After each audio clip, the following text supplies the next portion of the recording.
The Russian Mafia is a body of various organized crime elements that have banded together. During the reign of the Soviet Union, various prison gangs that had been incarcerated in forced labor camps emerged as powerful crime organizations. When Joseph Stalin finally died in 1953 and the Soviet Union eventually crumbled in 1991, these gangs took hold of Russia's black market and exploited the unstable government. Perhaps that is why the Russian Mafia has been such a powerful criminal organization since the collapse of its own government.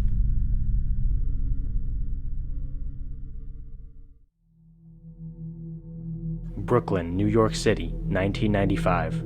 A neighborhood called Brighton Beach was known for having a large Russian population, and the community's favorite pastime was boxing.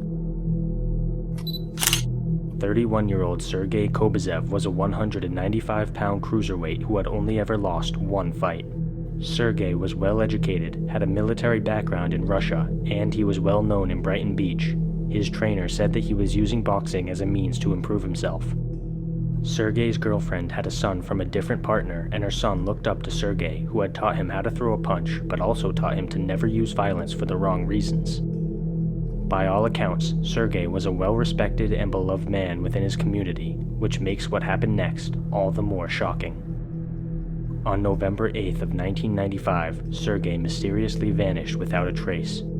Police checked hospitals and the morgue to no avail. They spoke to a mechanic who had been working on Sergei's car, and the mechanic stated that Sergei had left a happy man. Police eventually learned that Sergei had a side hustle at a bar called Paradise, where he worked as a bouncer. When the authorities interviewed the employees, they clammed up and refused to share any information. The investigators began to suspect that this was because the employees were afraid of the Russian Mafia, which had a very strong presence in the area.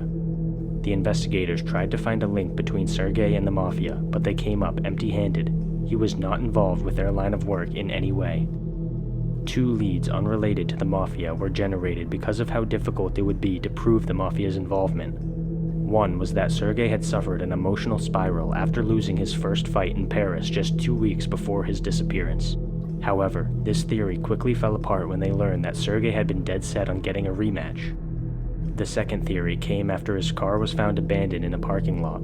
The theory suggested that Sergei may have been carjacked, but this seemed highly unlikely. Random violent street crime was uncommon already, but compound that with the fact that Sergei was an accomplished boxer, and it doesn't seem as if a petty criminal would have targeted him. Finally, the detectives learned that members of a Russian crime group called the Brigade were known to frequent Paradise where Sergei worked.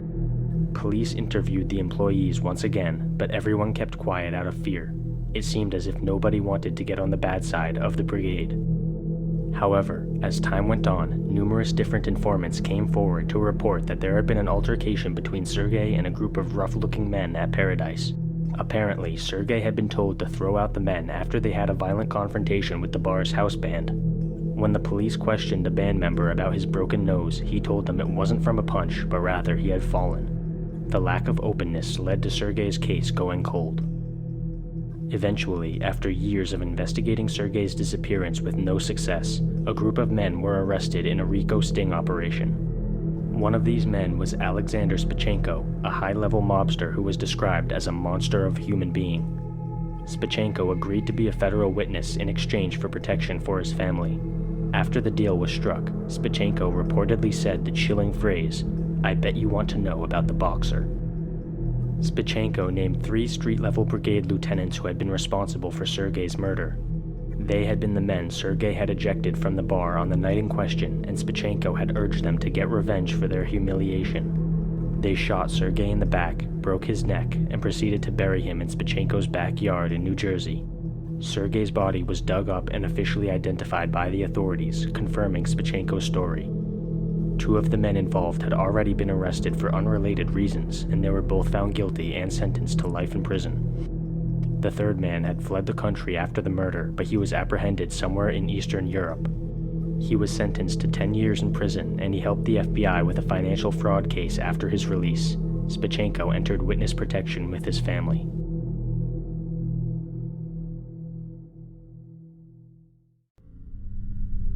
In 2018, a man named Badri Shangelia was a key witness in a bribery case related to Russian organized crime. The 53-year-old businessman had testified that he had paid the head of security at Moscow's investigative committee $50,000 to launch a criminal probe.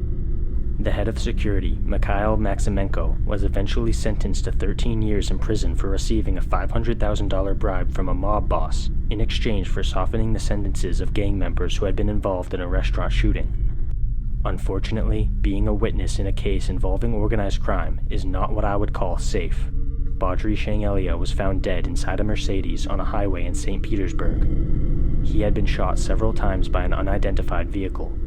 The authorities strongly suspect that his murder is connected to the bribery scandal, but proving that connection is more difficult than you might imagine.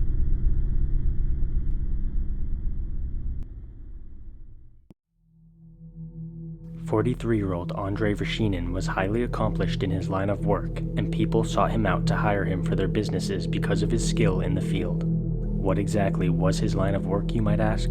Well, Andrei Vershinin was a hitman who killed somewhere in the range of 30 to 40 people for Russian paymasters during the 90s. Vershinin was brought to court to testify about his killing spree and make a plea deal to unmask certain gangsters in exchange for a reduced prison sentence. During his testimony, Vershinin showed no remorse for his actions and stated that, quote, "I was just doing my job, finalizing a problem with this or that individual." Well, he certainly did finalize many things during his career.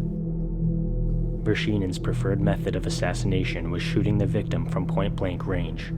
He had very poor eyesight, which prohibited him from using long-range weapons like snipers. He would observe his targets for several days before finishing the job, which was most often done as the target exited a building or their car. Part of Vershinin's testimony has been released to the public, and I'm going to read some of it for you now. Be warned, this is very disturbing subject matter, as it pertains to a string of real murders. When I had everything ready, I talked to Pertov in detail on how I'd perform the order, and asked for someone on the wheel. That is, a driver with a car specially purchased in which he'd drive me and then pick me up from the crime scene. I created an ordinary look, glasses, hat, scarf.